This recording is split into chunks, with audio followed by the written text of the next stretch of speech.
Okay, good evening mga idol.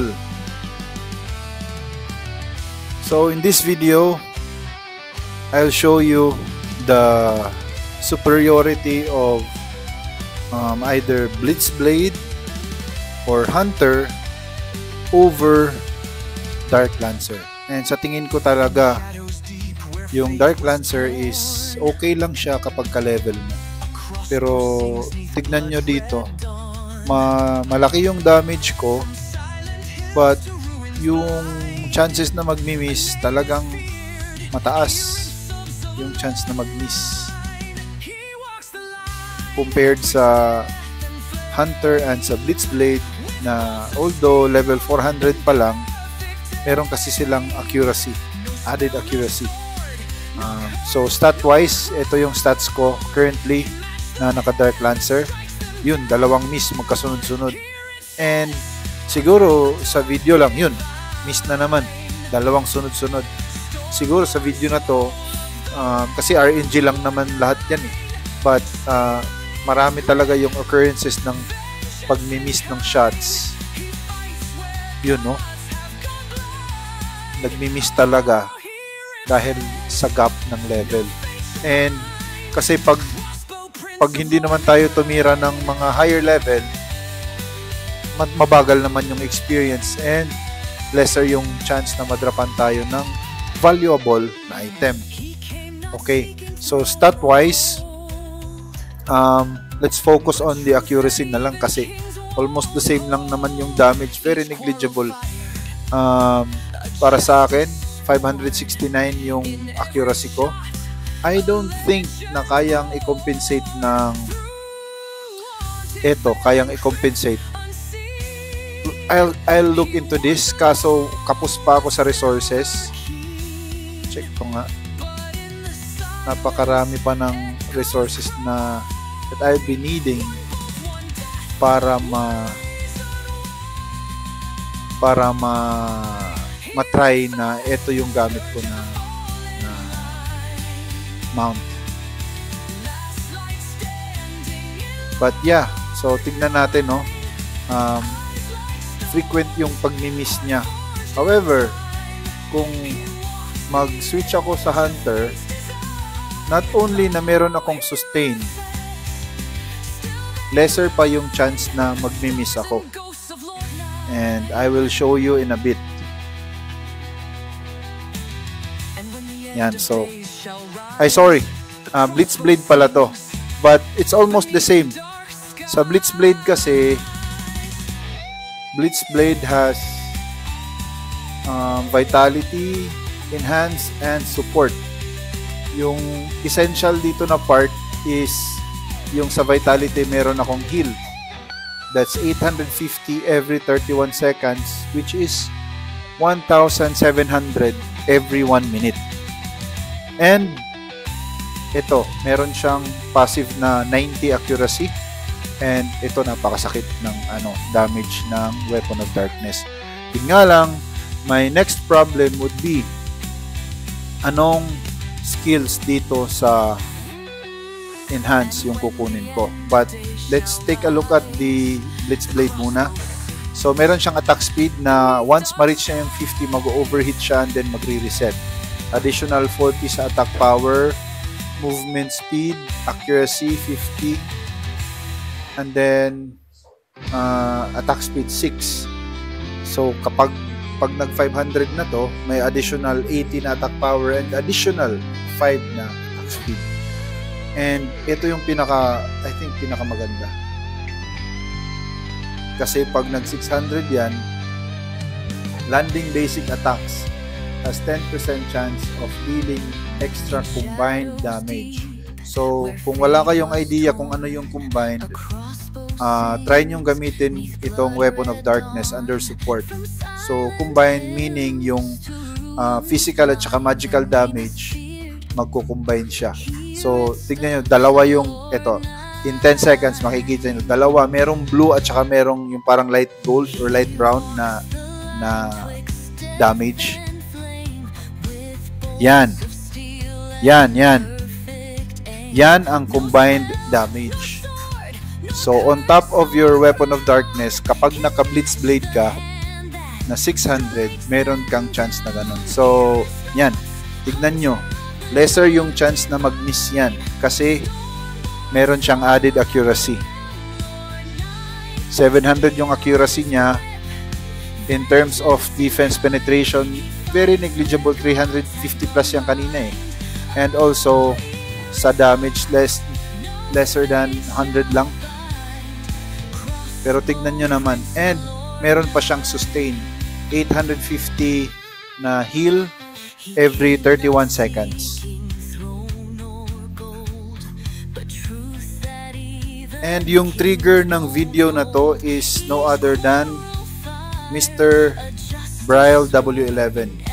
Sabi niya, nagsuggest siya na mag-Blitz Blade daw for bosses and hunter for PvE.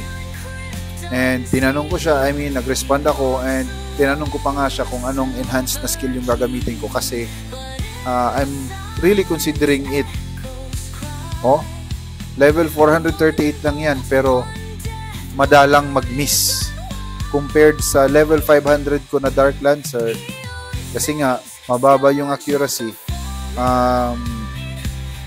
Instead na maging advantage niya, nagiging disadvantage niya yun. Yun nga lang, malaki talaga yung damage output niya. Pero tignan nyo naman tong Blitz Blade. I think Blitz Blade can be good for PvE and bosses. Kapag kung early on kasi na humaling na ako sa Dark Lancer kasi nasanay ako na yung ina-attack natin is ka-level or maybe 3 or 4 levels up lang.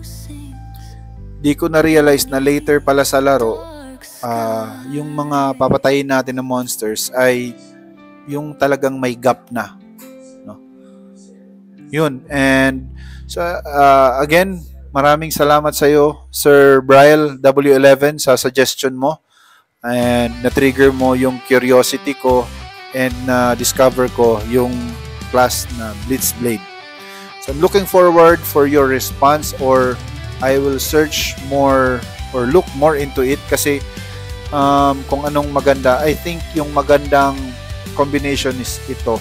But I'm wondering if meron ka pang ibang suggestion dito sa active. Kasi ayokong ito area kasi ito eh. And ito naman, although skill damage, papa-increase niya. But mahaba yung cooldown, parang sayang lang. 2 skills lang. Tapos every 1 minute yung So yeah, I'm still trying to figure out anong skills yung ipapa-level 80 ko dito. And dito kasi gagawin ko tong 90 pag nagka-maestro scroll na ako. So I can have level 500 na Blitz Blade. Yeah. We'll see. Kasi ito talaga yung parang ito talaga yung gusto ko eh. Itong either Death Blow or Hellfire Weapon.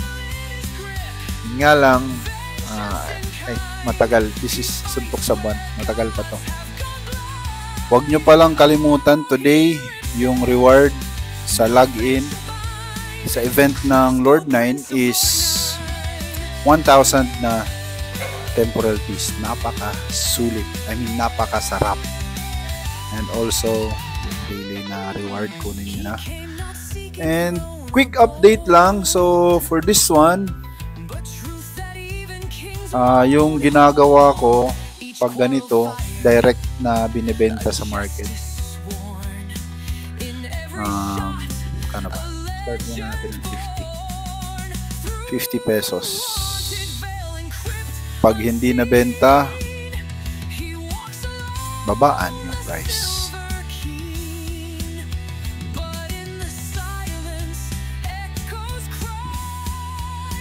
And then, ito nga pala yung history ko. So, kahapon, nabenta sila lahat. Yung helm, robe, gloves, at saka yung another robe. Yun lang so far yung mga pwedeng mapagkakakitaan. And ito naman, the robe, the pants or greaves, whatever, pantalon, same routine. May ano pa pala. Check ko muna yung price ng prayer na to. Check ko muna. Sa level din pa siya. I mean, plus 9 siya eh. So, check ko na sa magkano. Ano lang. Mura lang. Ayoko. So, I'd rather appraise this.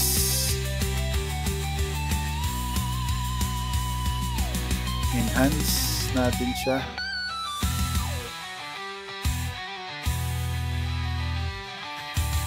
And then, wait. Praise natin sila.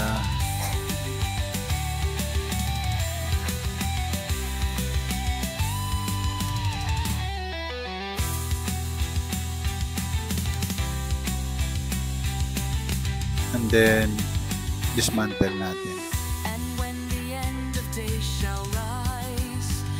Baka kasi magtaka kayo, bakit ko dinidismantle may I need it, no? Plus 7 kasi. So, hindi naman ako in a rush. So, dismantle lang muna. And then, yung naipon ko na temporal piece, gaya ng pinakita ko sa previous video, yun yung ibibenta ko. And meron na tayong opportunity mag-upgrade ng relic. So, uwi muna tayo kasi I just want to make sure na hindi yung tradable na temporal piece yung magagastos. Storage. Mabuti na yung sigurado.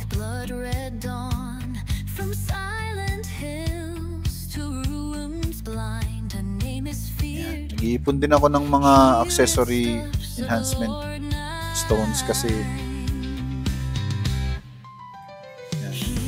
So meron na tayong 1,000 but hindi tayo gigil. Diyan lang yan. Chillax lang yan. And may nakita akong isang Yep. So, okay na to. And mag-upgrade na ako ng relic.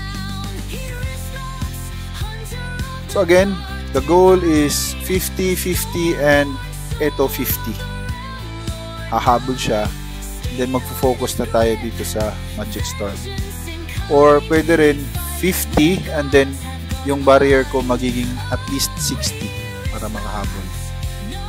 So, siguro, next week, ano na to? Depende sa swerte.